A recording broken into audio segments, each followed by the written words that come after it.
Welcome to ISRA League's Grand Touring Championship, brought to you by Z1 Simwheel. Head over to z1simwheel.com to get the LCD display, either software or hardware, for your sim rig. You can get all of these dashboards and telemetry readouts for your sim rig. It'll help a lot, and also they have an excellent selection of really top-end wheels. Find it all at z1simwheel.com.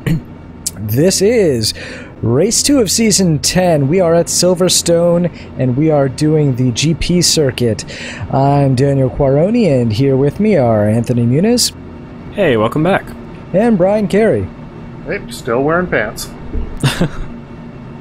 Good to know.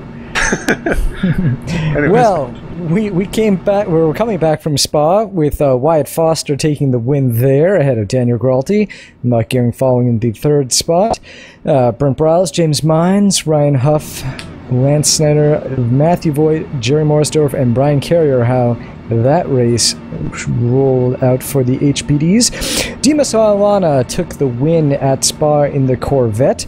Todd Carver following him, with Tim Stoll picking up a nice strong third. Jeremy Burris, happy to have finished the race, did it well in fourth. Kenny Coughlin in fifth, Lauren Bateman, John Kuzlin, Brennan Mercer, Chuck Chambliss, and Mike Kelly rounding out the top 10. And finally, in the McLaren, James Cullen winning, with Chris Dameron Jr. just 6 seconds behind him. Russell Cow followed in third, and Julio Palacio, Anthony Muniz round out the top 5, Robin Ainscoe, Daniel Verness, Colin McLean, Troy Harder, and Ian Boyd fill out the top 10. Takes around this Silverstone GB circuit.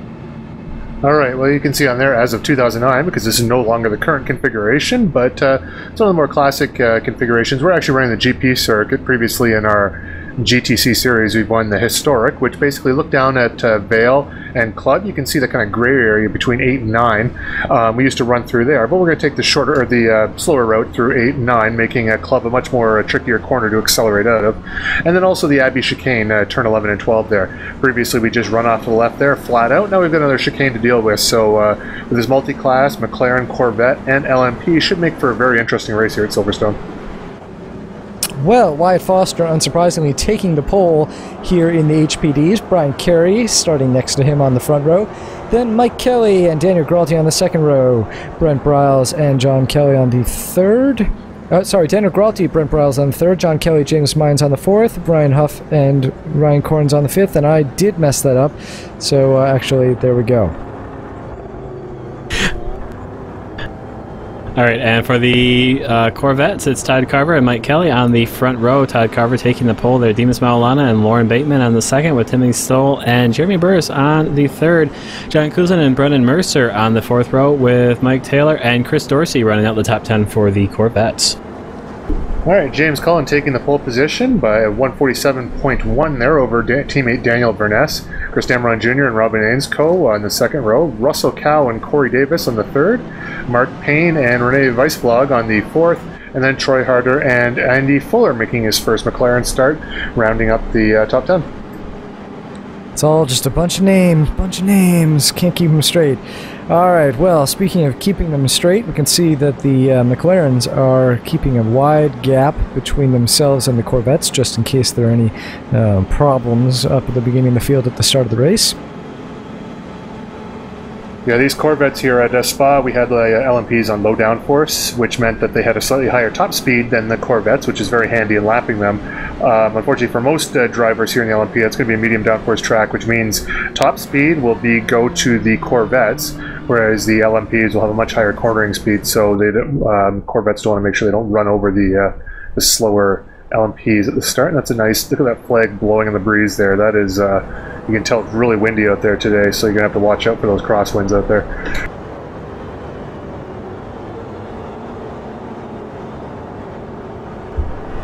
There's some of our Kaiser Rennsport cars, the McLarens, the Team Atlantic, I believe those are the ones there. And then we have, it looks like Sam Taylor there at the back of our LMP grid. Quite a lot, much longer pace lap than we had at Spa. Spa started pretty close to the start-finish line there, so I'll get a chance as the cars go through the Abbey chicane. And they are accelerating out, anticipating... Oh, no, they're not quite anticipating the green. They're just trying to close up those gaps. So we do have still 3 turns to go, or I guess there's a small amount of anticipation. Yeah.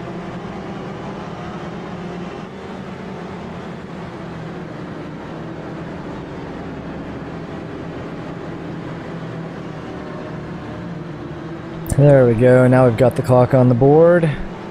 Pace car will be jumping into the pits just about now. Oh, there it is. It cut off over the grass, so I didn't expect that. And look at that! Wyatt Foster is off like a shot. And Brian Carey looks like he's going to be able to hold on to second. Yes, he is, as he heads into the first turn. Oh, and someone's gone very, very wide there. Like John Kelly. People. And there's Brent Briles there on the left, coming back on the track, but it looks like everyone's got back on all right.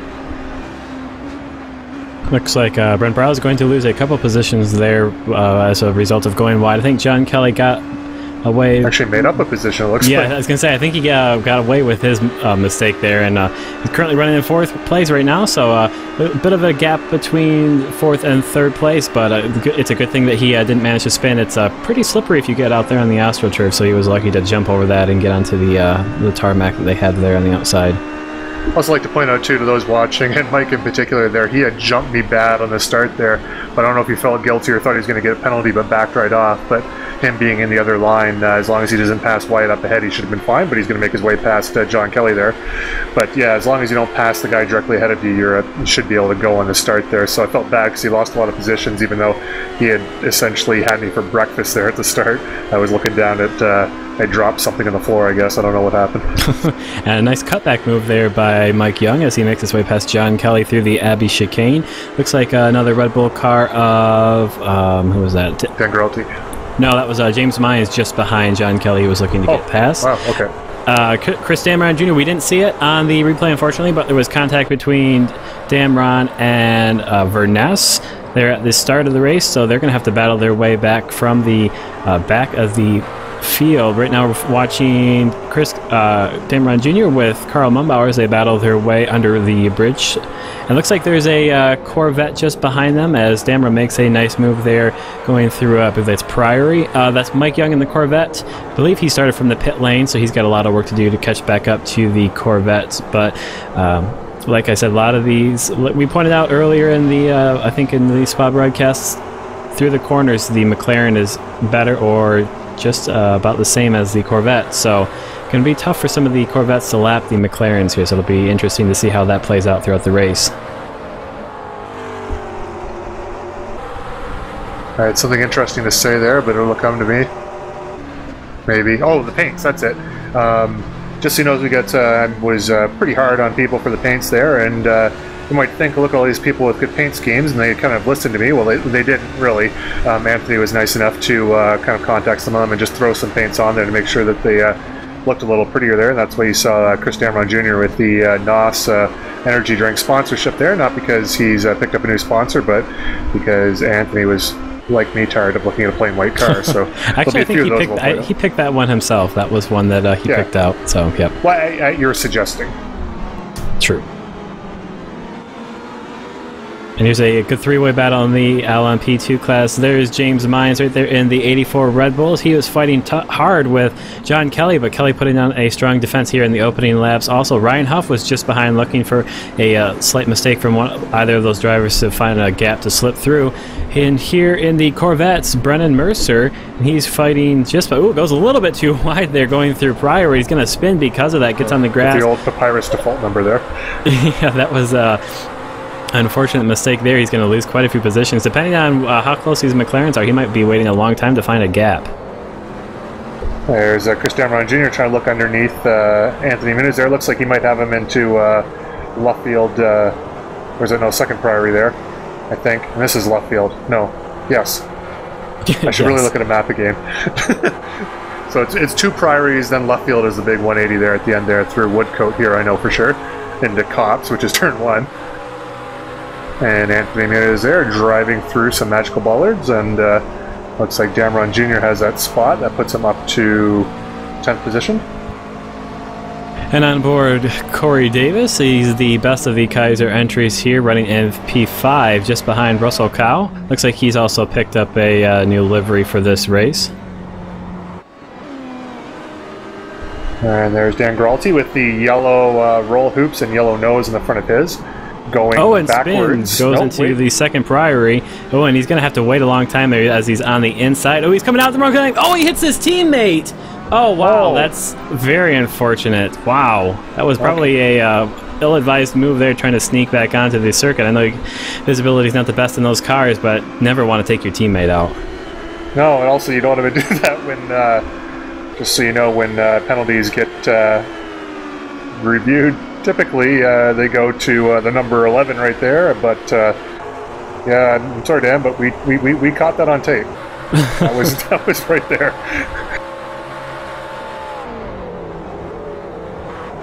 Sure, he's thinking, man, I hope that doesn't end up on the broadcast. Yeah, I'm sure, but Dan Cyborg director saw that as a great Brought shot to you by Z1 Simwheel, that incident right there. And that's Clark Reed in the number 34 pink and purple Corvette there.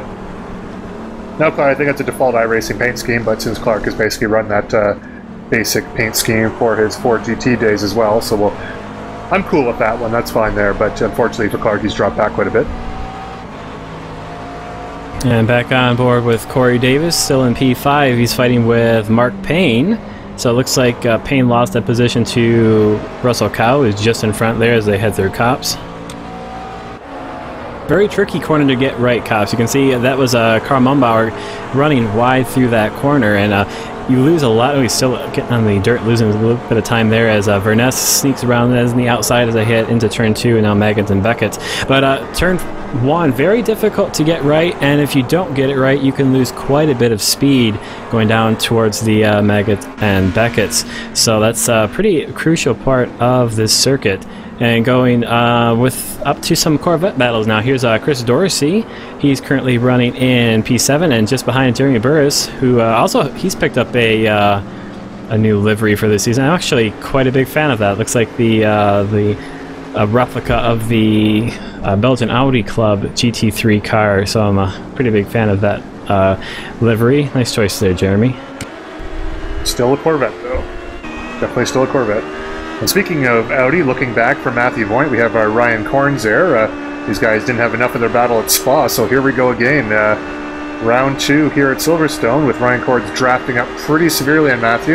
We have, nope, not enough there as they head down to what looks like Stowe. Kind of hard to tell from behind, but no, it's definitely Stowe. They're going to head down to the Vale chicane.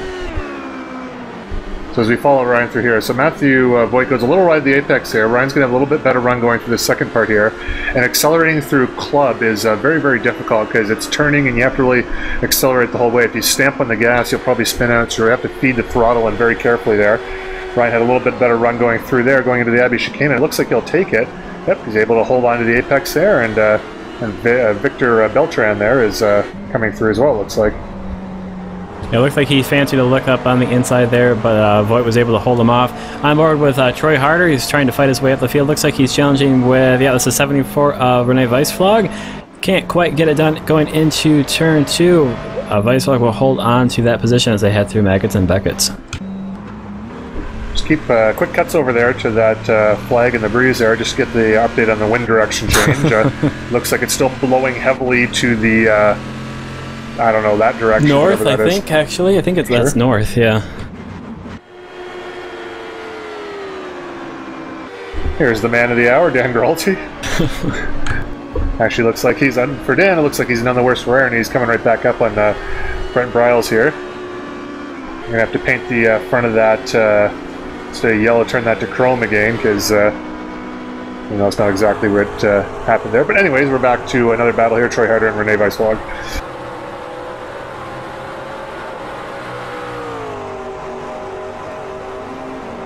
They're going to take a look up on the inside as they head into Abbey.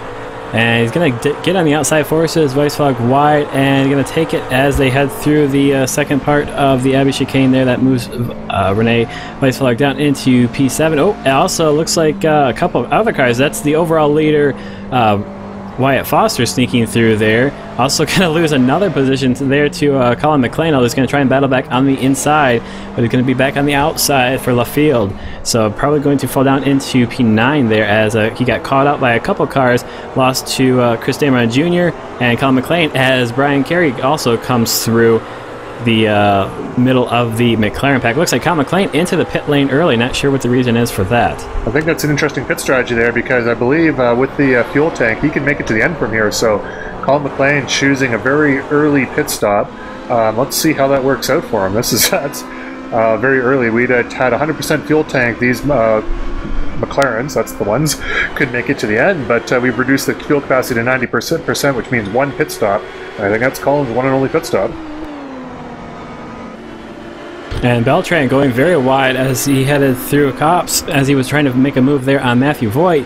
Voigt looks like he's got some damage. I think Beltran actually made contact with the rear of Voigt's car and that caused that damage. Looks like Voigt's going to lose out of position there. Missed who it was for, but Tim McLeish also looking to put a strong run on Voigt as they head down the hangar straight. And I'm guessing with that aero damage. Yeah, I was going to say with that aero damage, it's going to be not much of a battle. Well, that arrow doesn't lift him back and have him take off like a fighter jet there. And oh my goodness, look at this. You have every kind of car and they're side by side. And this is one of the times of the track here. It's the first round of lapping where the LMPs come around that first time. And from experience, I'll tell you right now, that first round of lapping that we had here was absolutely insane because we still had some Corvettes that were mixed up with McLarens and the LMPs get thrown in there and you go side by side in some of these cars and oh man. We have Andy Fuller here battling Anthony Muniz. So it's like I said, Andy's first race. Now we go on board with Anthony as we go through Priory 1 here. It looks like Andy's got the inside, but Anthony's battling back on the outside for the second part of Priory. Going very, very wide around the outside, and now heading into left field. Looks like Fuller's got the position.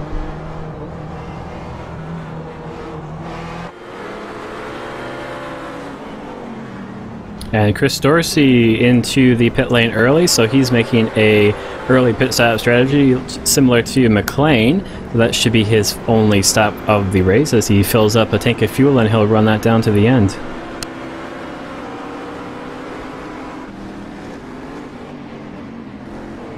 Alright, now we got Stephen Clark going after Jeremy Burris here, or Jeremy Burris just passing Stephen Clark. I'm not sure how that worked out, but I think Jeremy had dropped back a little bit there, so you just watch Stephen we'll see how it goes. Looks like Stephen's holding on to him all right, but it's only been a couple corners. Now Ryan Corns is off the track. I'm not sure what happened there, but I think he can get back on the track anytime now, and there he goes. Oh, looks like new helmet for Ryan as well. I'm actually surprised that got into the broadcast. It's cool to see. Yep, that's a kind of a playoff, I believe, an old Johnny Herbert design, or probably one of the last Johnny Herbert helmet designs when he was making a qualifying attempt at the Indy 500 there, with the obvious Kaiser Rennsport sponsorship on that. So don't get a great look at it from the side there, but you get to see it's a different look for him. And really close three-way battling here at the top of the McLaren field as a couple LMPs try to make their way through. Mark Payne and Ainscough go too wide through bridge. Ainscough holds on to the position. These guys are fighting for second place in the class. On board with Ainscough now. I believe there was one or two LMPs that are still trying to fight their way through here. So they're going to have to try and make their way through a heavily contested McLaren field. On board with Corey Davis still in P5. Looks like he might get a bit of a run. Oh no, wow, I'm a bit surprised there. Russell Calgett had oversteer exiting the final corner, but managed to get the power down just quite surprisingly well despite that oversteer. And see as they head through turn one, very tricky trying to spot the turn in and get on the power as soon as possible to power your way down towards Maggotts and Beckett's. Following now Ryan Corns as he's going to try and recover from that spin he had coming out of Chapel. Looks like he's got Sam Taylor just in front of him. Also the Corvette, I believe that is Brendan Mercer, that they're both going to make their way through before turn two. And I got Mark Payne in the 89 behind Robin Ainscough there in the 46. And we saw earlier when they had Brent Briles there trying to get past these guys. These guys are battling going side by side. And especially that bridge area, the LMP is so much faster, but there was nowhere for him to go. So you can't drive under these things, and that's kind of checks and balances because you don't want those LMPs kind of barging through, which can happen from time to time. But as they seem to be the one to break the easiest. I mean, that's kind of a disincentive to run up the back of someone, so I assure you other classes, anytime that you make a crazy move in the LMP, you are not trying to hit them in any way, shape, or form, but just trying to hold on there. And I know that first run through traffic there, and I'm sure Brent was feeling it, it's pretty hair-raising. Especially when you're fighting your way through a very closely contested McLaren field like this, because the McLaren really does hold its speed through the corners, and they're able to fight really closely together. And actually, speaking of fighting closely together, here's a fight for P2 in the LMP. Mike Young's managed to fight his way back up the field after giving a bit of space back to Brian Carey on the start. These guys are about 9.5 seconds off of the overall race leader, Wyatt Foster, so battle for P1 not in the picture at the moment, but very close there for P2. Lance Steiner sneaking his way through as they head on towards one. Ainsco's going to move over. A bit of contact there between Mark Payne and Ainsco as they head in through Cops, and that's going to cause Mark Payne to spin. Really didn't leave a lot of room for error there, and Ainsco braked a little bit earlier than he was expecting and caused the contact. Yeah, that was a tough one there, especially when you're coming around to their class cars. You're used to finding your braking points, regular shutdown points, I guess, going into those corners there. And sometimes with other cars, you lose sight, but also you lose your line a little bit too. And the spots you normally hit the brakes on, not quite there. And on board with Mike Young, a bit of traffic up in front as he tries to chase down Brian Carey. Actually, he does chase down Brian Carey, takes advantage of the traffic. I don't think he caught Brian Carey sleeping a little bit right there as he was nice. kind of follows the Corvette there through, what is that, Priory, and that moves him up into P2. I don't like getting past, but that was a sweet move there by Mike Young, taking second position away from me. And Ryan Huff making some very brave moves and ultimately paying for them, going off onto the grass as he pulls out of an attempt to pass a Corvette. And now Mike Kelly here. This is Todd Carver, Mike Kelly. This is a battle for the lead in the Corvette, and Dimas Milana is not too far back of them. So the top three cars actually separated by about a second and a half. Dimas just out of the shot there in the bottom of the screen. You'll probably see him as they come through Stowe here. I believe this is Stowe. Yep. This is one of the things about Silverstone here from some of these shots here, because it's there's not a lot of elevation change. It's really hard to pick out some of these corners from the overhead here, but this looks like Luffield, I believe. Yes. And Matthew Voigt with his damaged rear wing battling Victor Beltran, I guess. Oh, that was Sam Taylor for a second. Back to Mike Kelly and Todd. Oh, and he gets late on the brakes and runs into the back of Todd Carver as they head through Abbey. Collects Colin McLean. Yes, he does.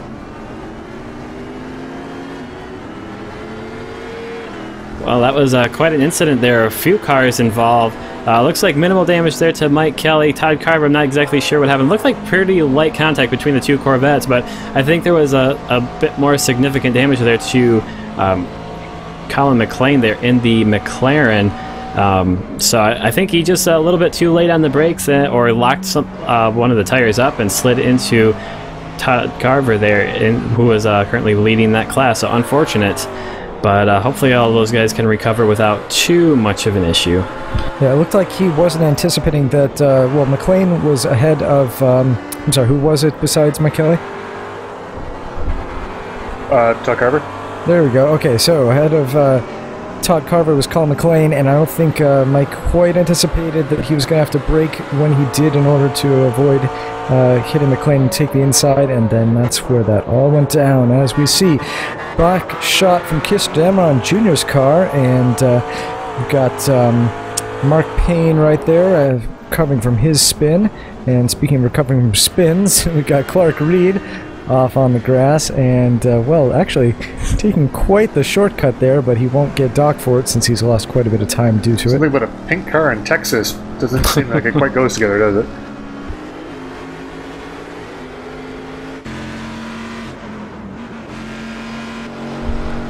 I think probably if it's a Corvette, you can get away with it. Yeah, I don't know.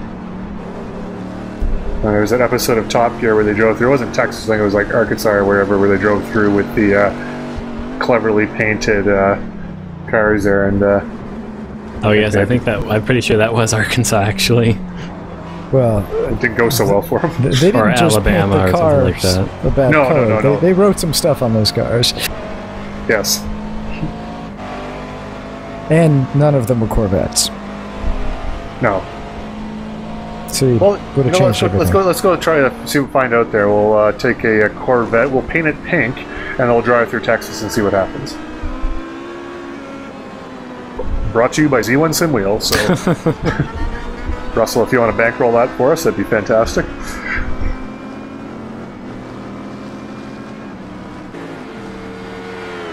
And looks like Brent Brow getting past, I believe that was Ryan Huff, making his pit stop quite early. Yes, that was Ryan Huff. Meanwhile, at the top of the McLaren field, not quite the top, but a battle for P2 here as Russell Cow is fighting with Robin Ainscoe, making their way through the Abbey chicane, and Ainscoe manages to hold him off.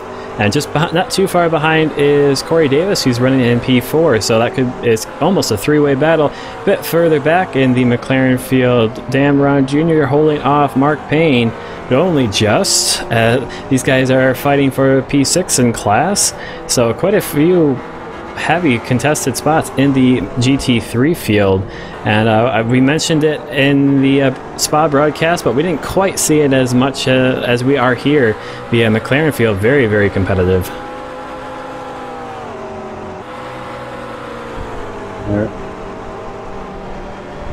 There he goes. Brendan Mercer really showing off the top speed there, but these McLarens really corner very well, and you can see that Chris Darmon Jr. is able to keep around the outside of Brendan Mercer there. Really kind of hard to make a clean pass because Chris Darmon Jr. can't back off too much because he has Mark Payne right behind him, but if he keeps fighting it out with Brendan Mercer there around the outside of the corners, he's going to lose out to Mark Payne as well. So it's really definitely a rock and a hard place situation there for the leader coming through. Well, the leader, that group there, is he's battling for 6th position right now.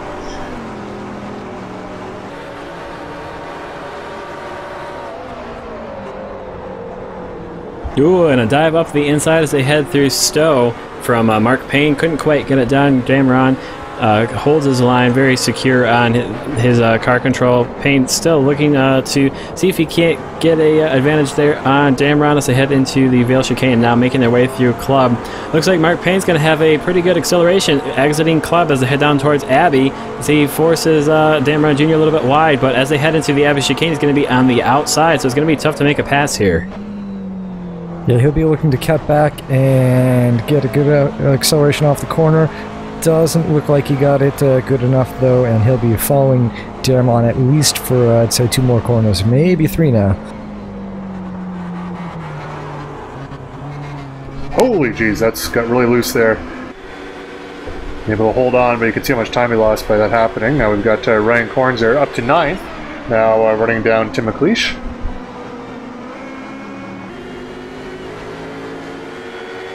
And if I keep saying steam whistle enough times during these broadcasts, maybe steam whistle will give me some free beer, but it's a lot to ask of steam whistle breweries, Toronto, Canada. Well, after that shameless promo... Oh, go ahead, Dan. I was just going to say, just point them at the broadcast. Who knows? Well, after that shameless promotion there by Brian Kerr, we're not going to see what happens, but another... There's a steam whistle car again. Yeah, exactly. Look at that. And he's fighting with Ryan Corns in that number 5 Audi. Oh, and look at great move there as Tim McLeish gets stuck or following the Corvette of, I believe that was, who was that? Jeremy Burris right there going through Priory, and that moves him up into 8th position. Same move that this guy right here put on Mike Young, and although he's now behind Brian Carey, so Carey was able to get by somewhere through that Magus Beckett's complex. Didn't quite see it, but these guys have been they were fighting pretty closely at Spa, if I remember correctly, so it looks like they've continued their battle here at Silverstone. Yeah, I tried a different body wash this race here to see if I could break his scent, but it didn't quite work, so I'm gonna have to go back to the drawing board there for Interlagos next week. And Brian Carey making sure he covers that inside line as they head through Priory, getting past a couple Corvettes and McLarens as they head down into these final corners, making sure he gets covered. Oh, he gets blocked behind Russell Kyle there, and then 33 McLaren, and that's going to allow the Raging Bull of Mike Young to try and challenge around the outside, but he gets pushed wide, exiting the final corner, and Brian Carey keeps onto that position. For the pits. Oh my gosh, that was intense. Crazy. Yeah, that was a bunch of oversteer there from Russell Kyle. He's going to lose a position there to Corey Davis because of it, and man, he just held on to that car. Is he right? Where's Rob? I heard something about Robert De Niro there. I had a Raging Bull in there somewhere. Yeah, the Raging Bull there of Mike Young didn't quite get it done, though. And Robert De Niro will be picking up that second stint there in the number 21. Yes, he will. There he is. Oh, it's Dan Gralty fighting with John Kelly right now. And about 8,000 cars on the track of all different classes, and let's roll the dice, folks, and see what happens going into Stowe. Yeah! Oh. Nobody's, oh, gee, that was good. Good stuff, good stuff. Yeah, close racing there with Gralty as he went past a couple of McLarens. They head down towards Abbey, almost 3 wide there with 2 McLarens and a Corvette as they head through the Abbey chicane. That's Chris Damron Jr., and he's fighting with Troy Harder. Oh yes, thank you very much. Abbey chicane's coming up. Not exactly sure what happened to Mark Payne. Oh, that's him right there. So he's fallen back a little bit. He's now behind the couple lap track cars just in front of him. On board now with Damron Jr. as they head down towards Bridge. Ooh, and Victor Beltran just trying to sneak by on the inside there, getting on the curbing and a lot of grass there. And he's going to have to wait a couple more corners before he can execute that pass.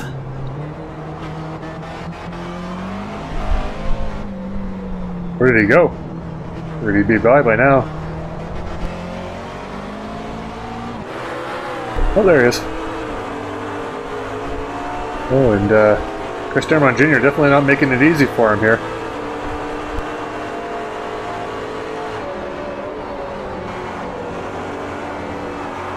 And you can see as he snuck by both cars, it was hard for Troy Harder to get down towards the apex and get the exit speed he wanted. That allowed the gap to close between himself and Damron. And meanwhile, the gap between Brian Carey and Mike Young pretty much non-existent. They head down towards the Vale chicane. Oh, and they've just worked their way past James Cullen, who we haven't seen once, well, except for that shot right there. He's got almost 20 seconds over Rob Ainscoe there in P2 for the McLarens. And Damron Jr. taking a look up there on the inside for Stowe. Troy Harder doing a good job of holding down on the outside. Let's see if he can stick it up on the inside going down into Vale. He's going to try. Damron's holding wide, giving him room going through that first part, but he's going to have the inside here as they make it their way through turn 9, and then which turns into Club, and he's going to get the position, so that moves him up into 5th position for the McLarens. Big bit of oversteer going into Abbey there, but just pointed in the right direction when he was done with it, so no time lost really for Damron Jr. As he's pounding back some NOS energy drinks as he flies through the infield section here.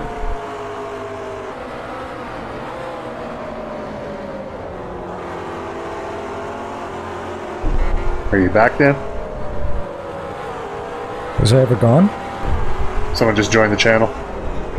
We're okay though. Let's just someone's in the booth here right now and we don't know who it is, so it is probably an axe murderer, so I apologize if the commentary goes, well, there'll probably be some screaming and gurgling noises, but anyways, we have Anthony Muniz battling with teammate Rene Weisflog here as they head into Cops. This is the battle for, let's call it 8th position. It's actually 8th position, so that's why I'm going to call it that. Yeah, I was going to say that sounds about right.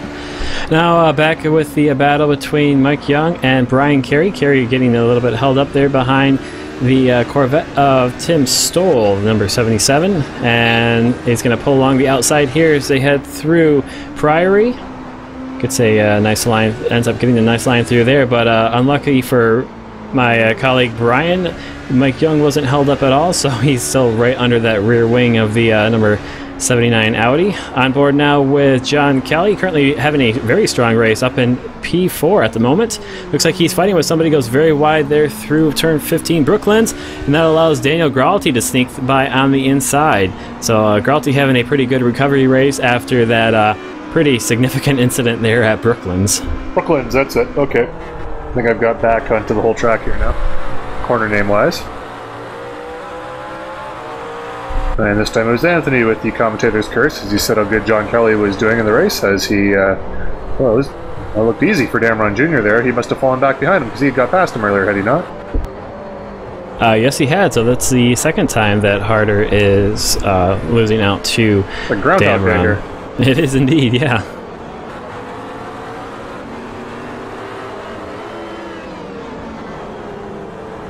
Holy, look at that. That was Ryan Huff going underneath Matthew Boyd with some Kaiser Rennsport. Looks like Anthony Muniz and Andy Fuller there. Not sure which one's which because I didn't get to see the numbers, but and now we're back with Mike Young with the holy crap, look how fast this is, Cam. Oh, and right onto the back of Ryan Carey as they head through the Abbey chicane. Not quite close enough to take the title if followed us the last couple broadcasts. And on board now with the Corvette of Stephen Clark. We haven't seen a whole lot of Corvettes so far, but it's Clark running in 6th position at the moment, and he's fighting with Todd Carver, who we know had that incident pretty early in the race with Mike Kelly. It looks like Stephen Clark will be passing Mike Kelly in the pit lane as he loses out to Todd Carver. We got Corey Davis here battling hard with Robin Ainscoe there.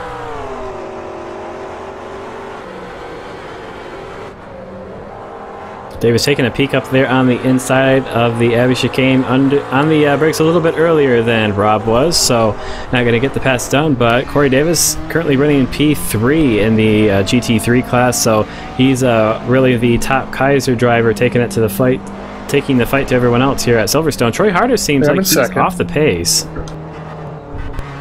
Oh, maybe not. I guess he was seemed a little bit slow through there. Maybe it was just because he was fighting with Damron. Again, he somehow got in front of Damron, and like Brian said, it seems like we're watching Groundhog Day. That's about the second time I think we've seen the pass at the exact location on the circuit.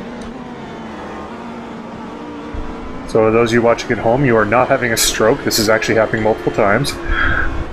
Unless we're the ones having a stroke, and otherwise, and then we just sound like crazy on the broadcast.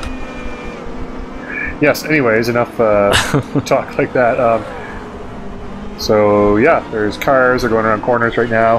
Here we go. There's Ryan Corns coming up with Lance Snyder. Their Kaiser Rennsport. And by the way, the highest rating Kaiser Rennsport car right now would be me in 2nd place in the LMPs, not Corey in 3rd place. Well, but, I was talking just purely the GT3 class. You forgot about me. No, I couldn't forget about you. That was it. And while we're talking about that, Ryan Corns just makes an easy outside pass of Stowe. You know, like... Yeah, we kind of stole his glory there, didn't we? Yeah. His ego talking about me. Sorry, well, we talked about Ryan a lot last race. He's good. Andy Fuller now battling with, looks like Renee Weissflog there. Another, Kaiser Rennsport seems to be dominating the broadcast right now. That's nothing of our doing. I don't think the Cyborg director actually likes us all that much, so it's definitely not that.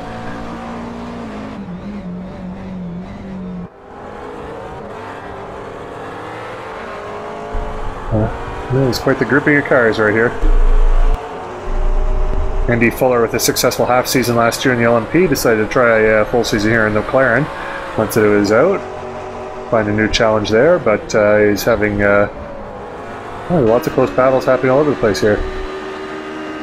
And back with Mike Young and Brian Carey still battling it out for that 2nd spot in the LMP2 class. Looks like they've got I couldn't see which McLaren that was, but making their way through traffic, and the gap's still pretty much the same. It's been about half a second or so for the last 10 minutes. Ooh, a good opportunistic move there for Andy Fuller heading through Brooklands. And Renee Weissflog going to try and battle back on the inside there through the field. Couldn't quite get it done as Andy Fuller seals the deal on that pass at the outside in the final corner there, and that moves him up into 9th position. Now back with Mike Young, who's still about the same distance back from Brian Carey. Carey gonna dive. Ooh, close call there for Mike Young. Didn't expect to, I don't think he was quite expecting Carey to make the dive there on the outside, or he didn't see it. One of the two. But looks like everyone gets through okay. No contact or anything like that. So these guys continue to fight on. That was the understeer from hell there, and I almost took out 2 of my teammates, which luckily I didn't. I think I literally screamed at the time. I was like, oh my Jesus! And Young's going to have a good run on Brian Carey. You can see Carey sticking very wide of the apex here as they head through Stowe. Carey's going to try and dive back up on the inside as they head into the Vale chicane, but the... Nothing doing. Nope, 21 of Mike Young, better under braking. That corner moves him back up into, well, not back up, rather, just up into second place for the LMP2 class. Got a couple LMPs heading out of the pits here, and we are at the halfway mark, so that's a pretty good indicator. Yep, 70-minute race, 35 minutes left, so we're going to start seeing some pit stops here. At least for the Corvettes and for the LMPs here. As a matter of fact, it looks like the tires are out for the number 21 here, as it looks like he's coming into the pits. Oh, brake, brake, brake! Oh, just made it. Very nicely done.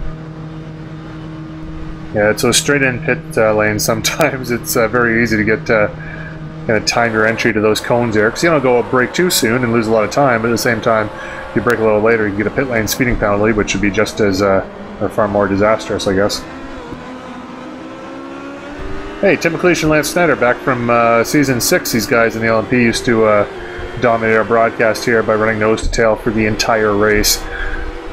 Not letting anyone else get to play, but delicious steam whistle, German-inspired Pilsner beer. You're going to do one thing, do it right. Steam whistle brewers. Call me, please.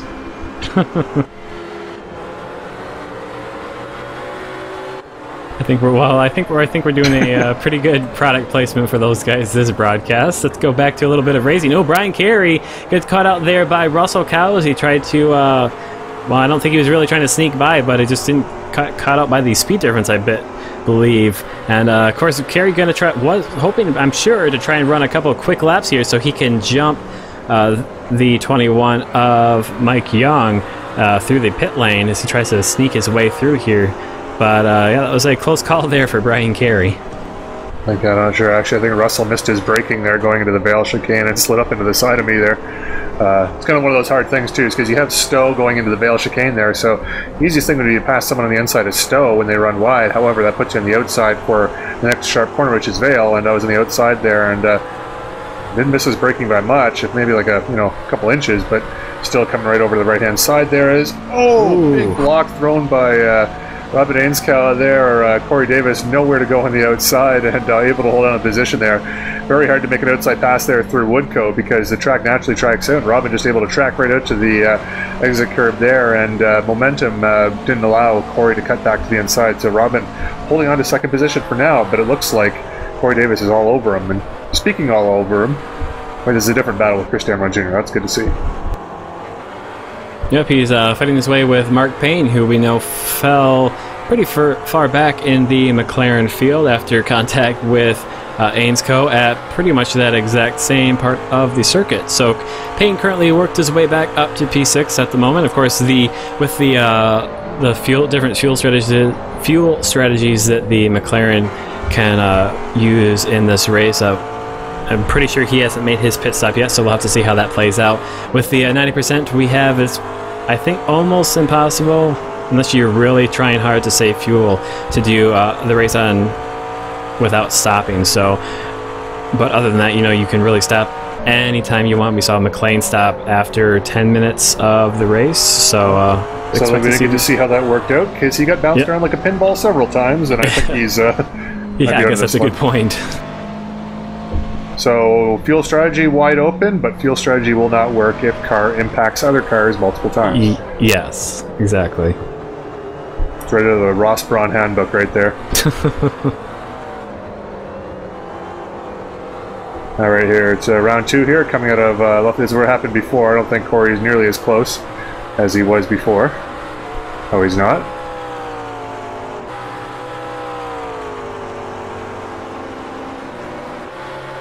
And I apologize to Robin there. I shouldn't have called that a block, because it really wasn't a block there, because he was just holding his line there. Just Corey was on the wrong side of the track, but definitely a definitely a close battle going here. And it looks like once Corey Davis is able to get by Robin Ansco here, he should be able to pull away slightly. He's been able to hold on to him pretty closely here for the last few laps. I have to say, I'm really liking the strong wording on the sidewalls of these tires. They look great spinning around at different speeds. Yeah, these are Michelin's on these, right? Yes, they are, and it's actually cool that they actually have the Michelin branding on the tires instead of iRacing, I think, like they have on the Corvettes. Oh, the Corvette. What tires do the Corvettes normally run? Well, I think depends, but you know, Michelin is a pretty wide supplier of road racing tires, so the label on the Corvette is supposed to be Michelin. It just says iRacing. Yeah, I was just thinking too, because like some things like I think the NASCAR has the Goodyear or whatever, like they normally have, and you got Firestone and whatever on the IndyCar, because that's what they run here. But I suspect that because the Corvette possibly has multiple classes and multiple tire suppliers, that they might not be able to get away with picking just one, or I could just be talking out of my ass, and there's other reasons for that, but regardless, good to see the blue, white, and yellow sidewalls there on the McLarens. Like Dan says, they really do pop out there. And great passing maneuver there by Jeremy Burris in probably my favorite Corvette of the field, even though it is a Corvette. And that was a great move there on John Koosland, and that was a pass for 6th position in the GT1 class. Yeah, it's careful talking about the Corvette. They're going to take your Mustang away. That's true, yes. Well, no, I don't actually really care for the Corvette in real life, but I do like his livery on that car. Just saying, they might be in a bad mood one day and just take it away anyway. So, in that case, I hate all Corvettes, and they all should stop making them. Yes, good burn. Actually, speaking of good burns, I don't know if people, another YouTube thing, as guys are coming around Troy Hyder here, but there's a IndyCar did. Oh no, Andy Fuller running wide here at looks like Beckett's there, heading, or maybe Chapel, but in the Beckett's Meggett's Chapel complex, or Maggots Beckett's Chapel, whatever. You know what I'm talking about. Be able to rejoin the track here, but what I'm trying to say here is IndyCar thing called the off season. So you had to slow down to clear the corner penalty, but. I'm into the pits, so we'll see how I come out in relation to Mike Young. But look at IndyCar on YouTube, the IndyCar channel, the off-season, the last one there. Joseph Newgarden had a sweet non-burn of Will Power, which every time I watch it still makes me laugh.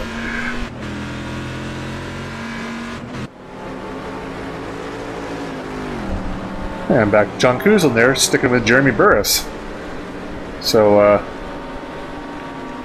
we'll keep an eye out there for you. I jumped into the pits there. Mike Young had just passed me before making his pit stop, so I mean we're virtually within the same second of the track, so once the pit stop shake out, we'll see what that gap is.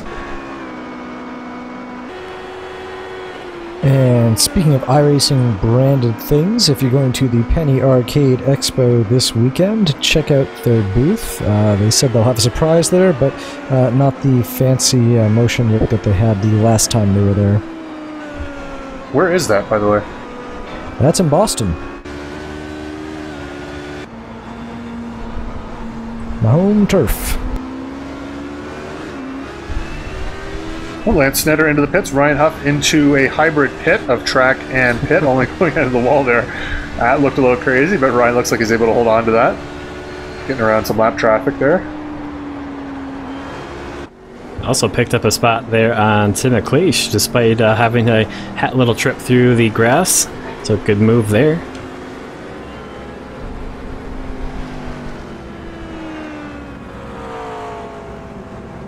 Stephen Clark into the pits. And actually, if you are anywhere on the East Coast, I do recommend, or I am, if you want to hop on a plane for anywhere, go for it. Do recommend going to the to PAX. It's a really, really good time. It's literally called the Penny Arcade Expo? Yep. Oh, I did not know that's what PAC stood for. Good That's kinda info. If you want to fly out there, it's going to take a lot of pennies. And actually, you know what? I should say that Penny Arcade Expo, as of about a month ago here in Canada, we have started to phase out the penny. So no more pennies for us up here. Just we go straight to nickels now.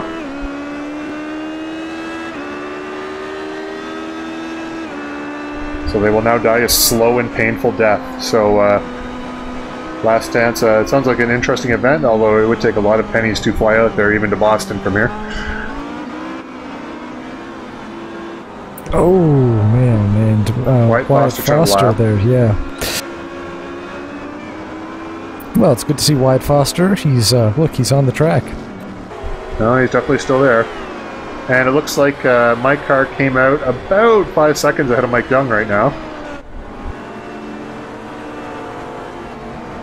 So that means you were either ran quite a few good laps there after the close call with who was that? Russell Cow in the Vale chicane, able to build a bit of a gap. But yeah, it looks like you've got a decent-sized gap between yourself and Mike Young. Also, John Kelly and Brent Browse scored in between those two guys, but they still have yet to make their pit stop. So look for Burris looks like he's going inside of Koosland inside. Koosland, and he's I'm sorry, Koosland inside of Jeremy Burris. They're stuck behind Troy Harder there. Although the McLaren is pretty handy through this section of corners here, so probably not going to lose a ton of time. Speedhunters.com. Do you think they hunt speed? I don't know. It's probably a lot like those Bigfoot hunters. But like the street drug, do you think? Or is it like... I don't know. We'll ask Jeremy after the race here to see. Who gets a good run coming out of Jeremy? Stowe. Oh no, he's hunting something right now. He almost had, but backed off a little bit there. These guys look like they're having a lot of fun because there seems to be a lot of back and forth between them. But huge run for Burris right now. But that said, those Corvettes can't get the power down very well at a club there. That's a holy crap corner right there as you're trying to power out and trying to keep that car pointed in a straight line. Actually, just looking at the Corvette from the side, like you look at the McLaren, it's such a nicely balanced. It just looks like it handles well. This Corvette just, from the side view, it's so like there's an engine up front. I realize. I guess that kind of balances things out, but. Well, and you know what's funny, particularly with this GT1 Corvette, the engine's very, very far back. So far back that they've moved the radiator out to the back, which is why there's the fan. Exhaust fan right back there you can see. So it's actually got a great weight balance. I think it's a 50-50 weight balance on this. It just looks visually like it's so like there you go. So you look at the McLaren there, it looks like it's just planted on top of its wheels. Good balance, good handling, you just know where it's going to go. Which actually, having driven both these cars there, I mean, I'm not very experienced with the Corvette, but I definitely have a better time driving the McLaren than I do the Corvette. And Damron Jr. is a little wiggly there. I don't know where he is. Hasn't pitted yet, so not sure where he's going to fall into the whole Troy Harder, Mark Payne, Corey Davis sort of thing there. I think if you're talking in terms of looks, you're never going to do better if you've got a big engine. You're never going to get a better looking car than by putting it somewhere in the middle. Oh, that was a great sound. Yeah, I know the backfire to the. Can't wait to. Oh, look at that! Oh, I'm an idiot. Carey spinning, catching a bit of grass there, going through Stowe. Oh, I thought he was gonna almost catch it without losing too much momentum, but he comes to a complete stop. There goes the Red Bull of Mike Young through. Yep. So he's going to be chasing down after doing so good to build about 5 seconds between himself and Mike Young through pit stops. He loses quite a bit there as with the spin, so he's going to have to work to fight to drop that gap. And go on board now with Russell Cow. He's still battling with... Well, he's not still battling with Inco. He's just about to start a battle with Ainscough as they make their way through Meckens and Beckett's. Looks like he's got a pretty good pace right now. He's really catching up to the tail of that number 46 McLaren as they head through Chapel and down onto the Hangar Straight. There's one thing I'm noticing here, too. He got a pretty good run coming through there, but once they get up to speed, even with the draft, he doesn't really seem to be able to do a lot with it. looks like their speeds sort of equal out there, like the McLaren's hitting terminal velocity and still not able to draft from behind. So looks like I mean, you guys, well, Anthony raced the car this race here anyway. That looks like passing kind of in the twisty stuff there is a little easier than down the end of the straightaways, but. Yeah, with the aero that this car has, it does help you to pull onto the back of a car you're chasing, but it's not going to, you can't use the momentum you have to help boost yourself by. It really is, you have to work your way, get a great run coming out of the corner, use the bit of draft, and then pull out to the outside, get them under braking. It's quite an interesting car to drive.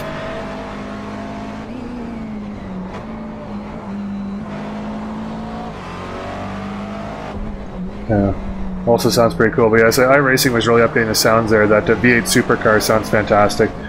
The downshift on the Corvette there obviously sounds pretty good. That's not even the updated version. So once we start updating the sounds to all these cars here, I think it's going to be really add to the immersion. I'm really waiting for the sounds from the transmission. That will, I think that's really what's missing to help sell the sound on these cars. So now with the steel disc brake cars, we're starting to get that whine from the steel areas. It looks like Wyatt Foster is just coming out of the pits. And he exits in first place with a very comfortable gap between himself and the rest of the field.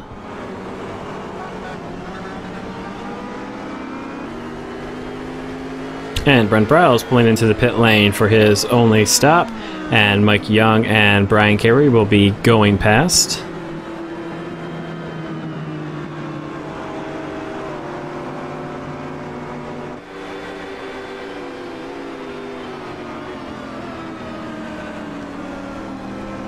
Hey, Matthew Voigt and Ryan Corns again battling with Tim Stoll up ahead here. Tim Stoll running currently in 4th position there in the Corvettes. Somewhat by himself, about 6 seconds behind Mike Kelly and 20 seconds out of John Kuzlin, so not being challenged from behind, but still within striking distance of the podium there. That's Anthony Muniz getting loose in front of Rene Weissblog. Yeah. And he's got the inside there. So Anthony Muniz, gonna hold on to it, but looks like it won't be for long because he's once again getting very loose on board here with Corey Davis. He's got I'm sorry, that was Andy Fuller ahead. So maybe the white car is the bad paint scheme because that car seems to be getting very, very loose on the drivers. Yeah, and very close here, and of course Corey Davis and Fuller on different pit strategies right now, so they aren't really battling. I think, unless Davis had a massive spin. Oh, and that's Kuzlin off there at Priory. I think there was another car there as well, but I couldn't catch what car it was.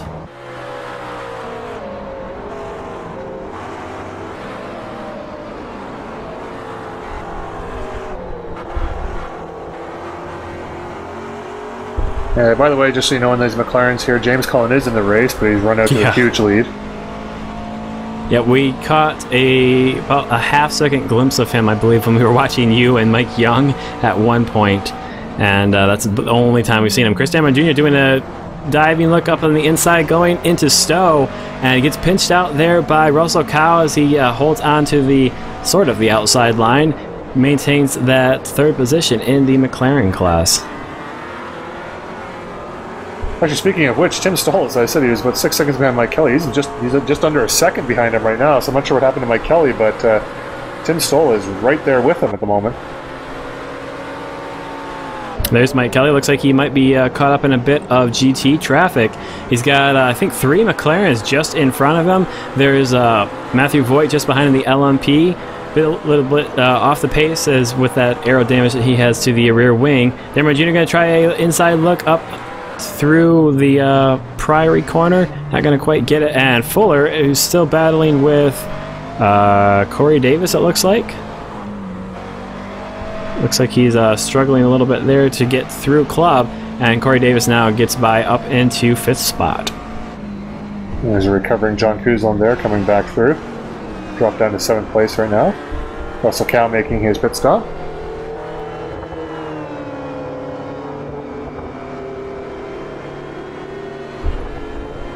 Didn't realize that was the podium there. I thought he was about to drive straight into a wall, but optical illusion there.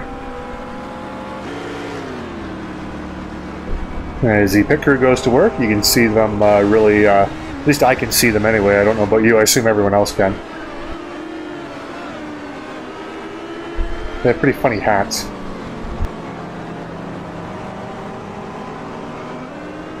Oh, nice move there by Ryan Huff to get by Victor Beltran. I don't know if that was... I think that was fourth position. Yeah, he is really struggling that car around right now, isn't he?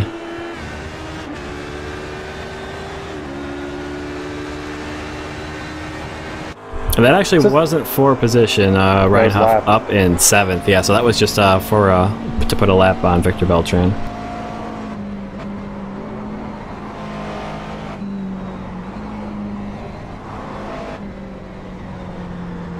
Now on board the number 89 of Mark Payne. Looks like he is trying to chase down Troy Harder. He's that McLaren just up in front of him as a couple LMPs make their way past.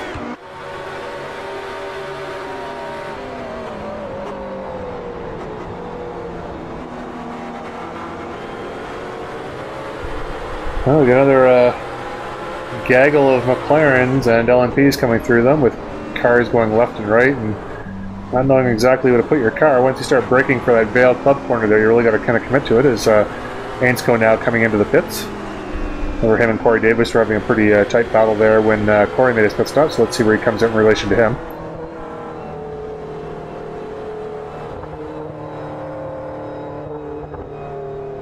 Yeah, speed limiter on that car sounds awesome from the outside.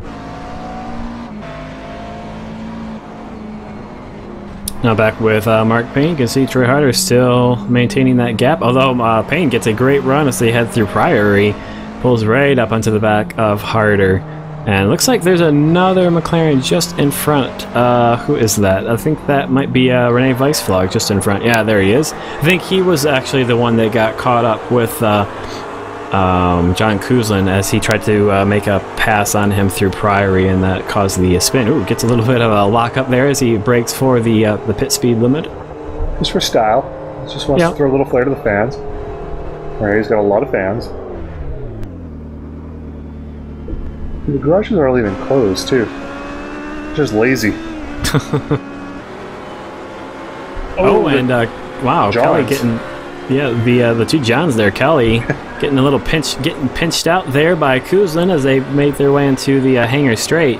And the old saying, 2 Johns into 1 don't go, is Kuzlin. Oh no, that's been Kelly, the number 6.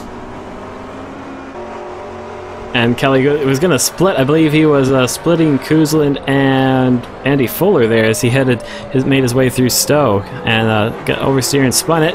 Close battling here between Mark Payne and Troy Harder. Payne got a great run going through Stowe, got up on the inside, but Harder kept it around on the outside, side by side, and Troy Harder holds on to the position with the inside line running through Vale. Let's see if Payne can get a good run heading through Club.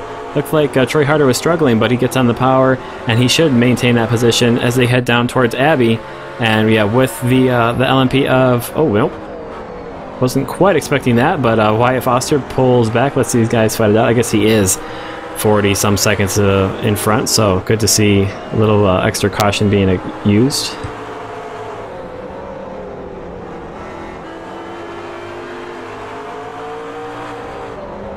Oh, Mike Payne going for it.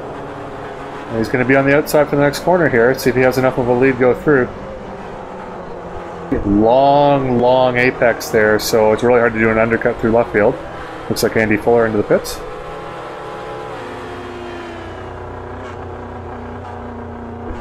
Thinking maybe making their names in the side of the car just a touch bigger, just to give it a little bit more of a, at least the flag anyway, just to help me out in particular. That's why I put those color strips above the windshield so you can tell. Oh, that's what that is. Yes. Yeah, each color. Teammate. Each color has a green and a bright red on top. Yeah, there you go. See? All right, I'll look at that. I thought of later. All right, well, back to these guys here. I can definitely tell apart. There's Troy Harder and Mark Payne, and by the way, Troy Harder's paint there. I mean, that's also another fantastic paint scheme. I'm really liking that one. The ATI, ASUS, Fanatec getting passed on the right by Mark Payne paint scheme as And to stow there, and a lot Troy could do. It looks like Mark White has the pace, And also, I just want to point out that after pit stops there, Corey Davis is about 7 seconds ahead of Robin Ainskow there. So.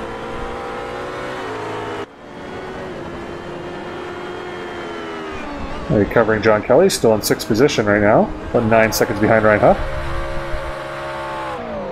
And now back with Troy Harder. He's gonna. Looks like he's managed to keep on to the back of Mark Payne so far.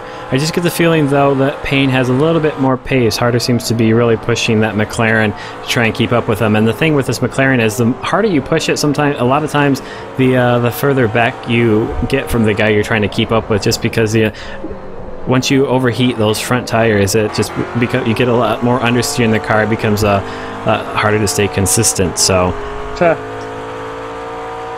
It's harder for Troy Harder to stay consistent. Oh no, that's 2 times now. Oh, I did it again, Troy. I'm so sorry. I don't really feel that bad. All last season, and now twice in each race, or once in each race. But come on, that was a good one, though. The other one he had crashed, and I felt bad. It's just when he didn't crash. That's true. So, but anyways, yeah, no, that's one thing I found in this car. Actually, all cars, but the McLaren in particular when I was running it, is being able to follow in behind...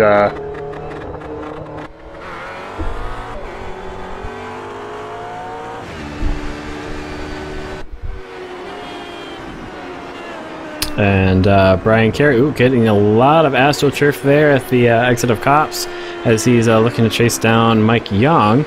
He's got the gap down to just over 1 second, about 1.2 at the moment. You can see, he gets a little bit of help there from yours truly, inadvertently, if anything. But Mike Young getting a little bit held up behind myself, and that helped my teammate to catch up, so I guess that worked out for him.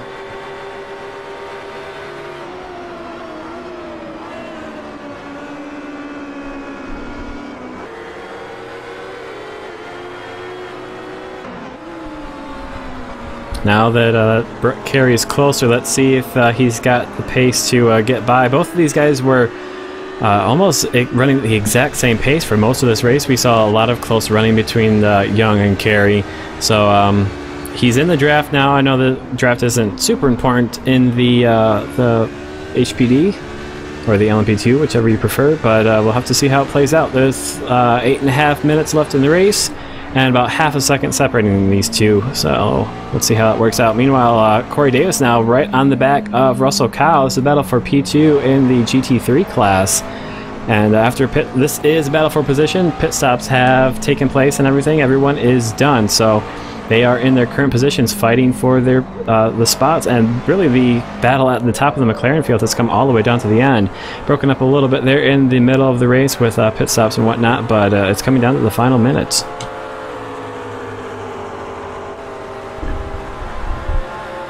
Nice stationary shot there from the side of the track. That's awesome. Wish you saw more of that. Yeah, only a couple tracks have them set up, unfortunately. Although I guess I could set them up manually if I wanted to. Oh, and Corey Davis not quite going to the inside, rather. And that's Ryan Corns, correct, in the LMP behind him? Yeah, it is. Alright. You know, the front of his car with the paint scheme the way it is, it always gives this optical illusion to me that he's got damage on the front. But maybe I'm the only one who's having that problem. Maybe. Are you talking about Ryan's car? Yeah. Possibly he just always has damage on the front of his car. It's kind of hard to say. But he's the one we give all the used parts to that Brian goes through, I guess. Yeah.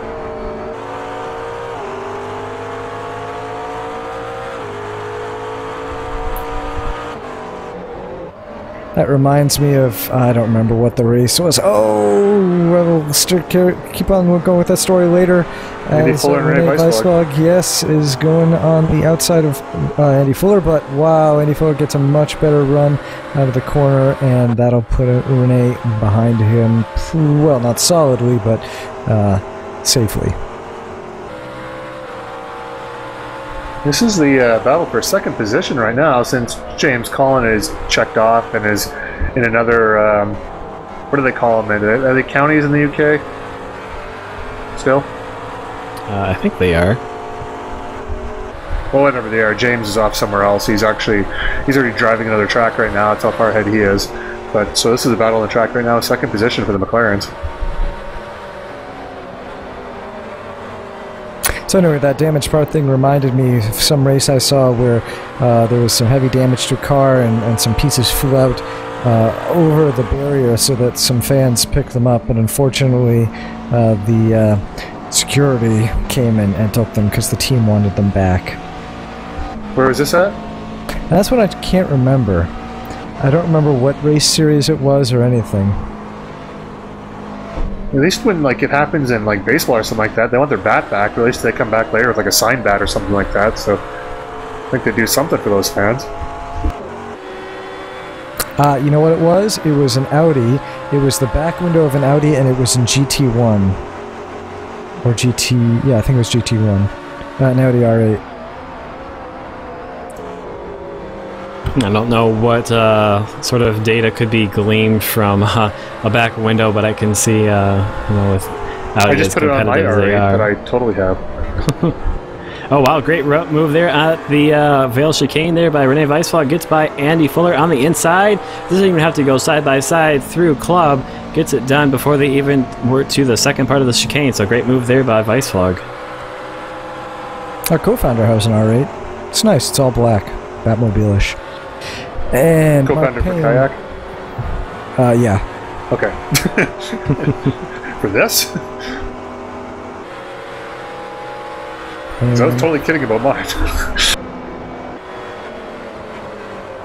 Going side by side here, very nice. Ace go into the grass. Unfortunately, Mark Payne going to take the position. Come on, get back on the track. You got 4 more minutes.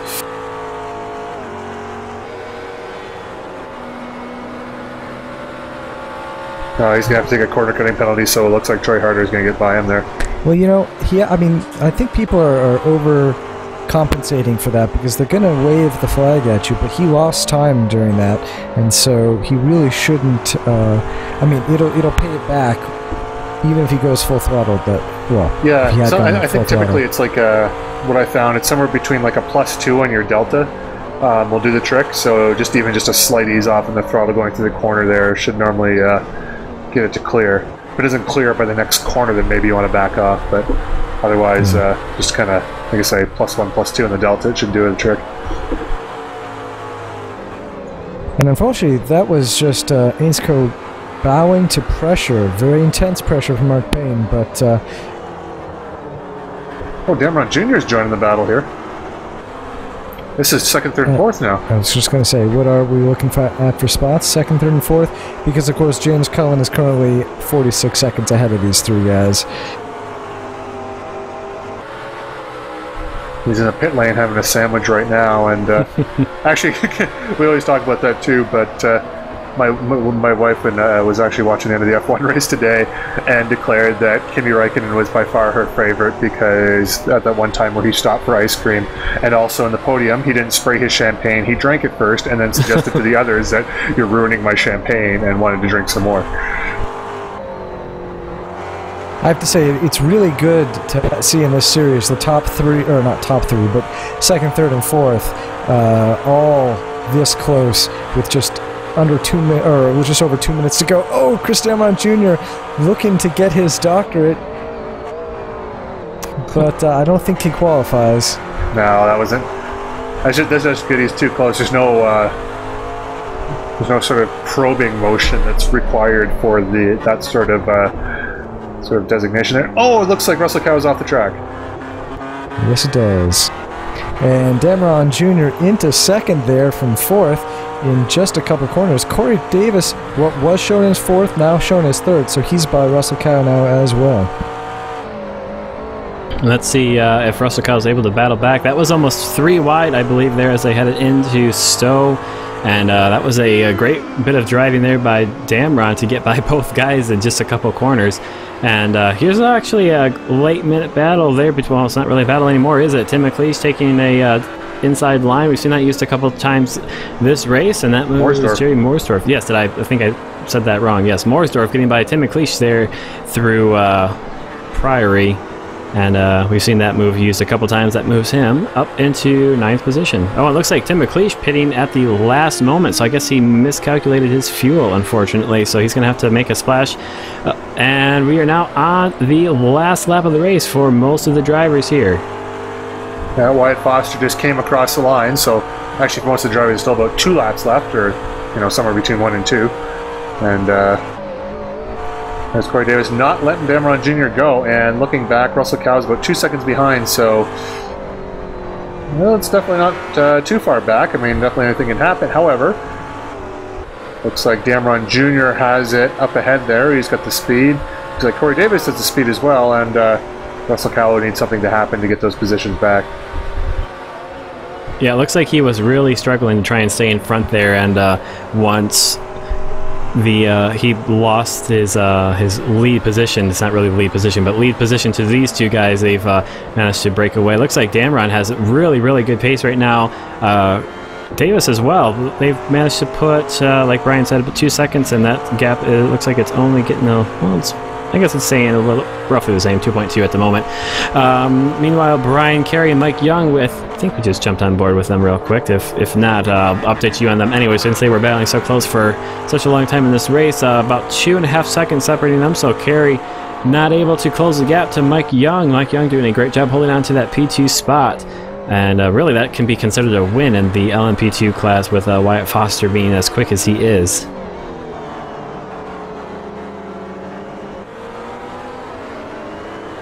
I know, at least anyways, I mean, Wyatt's got a huge top speed there, but I know Mike had some problems early on in the race there. I definitely had my spin, and honestly a setup that wasn't quite to my liking there, so while Wyatt way up ahead, and Russell Cow looks like he's out of fuel. He's pulling into the pit lane. I don't really hear much of an engine note on that car. That little burst of throttle, absolutely. Now he's out of gas. He's just get to the line, because then don't pit, because if you stop behind the line, then checkered flag's out. Dude! Oh, there goes a bunch of guys passing him. I don't know, do they have another lap? He might have another lap to complete. No, because everyone's finishing right now. Wyatt Foster's already finished, so once that guy crosses the line for the checkered flag, anyone in behind him has done their race. So Wyatt Foster, their victory there. Demas Milana, we haven't talked about him all race, but he takes the victory in the Corvette. That's 2 for 2 for Demas. Good result for him. There's number 77, Tim Stoll, takes the final podium. And Mike Young and myself rounding out the podium there. And James Cullen hasn't come across the line yet to solidify the McLaren finish. There's Andy Fuller.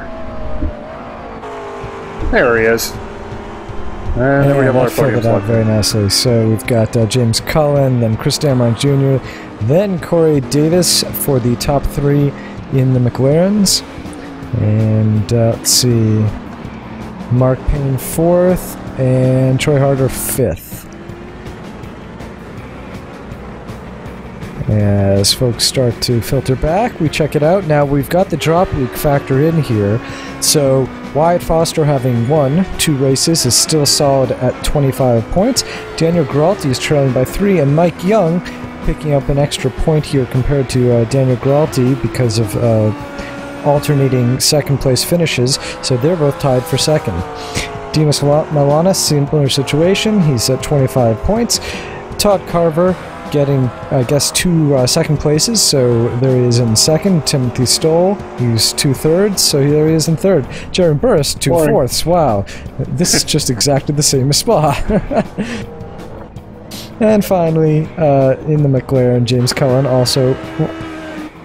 Once again, Chris Dameron Jr., Russell Cow, although that's flipped, I think, isn't it? Chris Dameron Jr. was 3rd at Spa, so he's picked up second place points here with the drop week. And then Corey Davis and Julio Palacio rounding the top 5, although tied there with Mark Payne for 5th. So, of course, as I said, as the season goes by, that drop week is going to change, and it's going to be the worst week, the worst finish, or a missed race. So that'll affect the standings. So we've done Silverstone. We've got Interlagos next. Suzuka on March 25th. VIR from April 8th. Sebring April 15th. That's probably at night. We'll have to double check that. Road Atlanta Enduro April 23rd. Watkins Glen Classic Boot on the 29th. Brands Hatch on May 6th. And Road America finish out the season on May 13th. We see teammates in the LMPs here. One of them's going to hit the pits, one of them will not. Oh, that's the Interlagos on the screen there, so you don't see all of it. It's the Autodromo Jose Carlos Pache. Interlagos is what's more commonly known as. I'm just going to change that. Forget that ridiculous name that they've got now. It's Interlagos. He's a very, due to the track named after him. That's no small thing. Anyways, it was a very good race there by actually lots of action. A few incidents here and there, but mostly some close racing and quite a good broadcast, I feel. Yeah, that was a lot of excitement through the whole thing. So thanks everyone for giving us that close racing, guys. And I will wrap it up to say thank you, Brian Carey and Anthony Muniz, for the outstanding announcing. Thank you to our sponsor, Z1 SimWheel, for, well, their sponsorship. Thank you to everyone who races here, the admins also especially, for making it all possible. And you, of course, for watching it. We'll see you next time. Have a good night.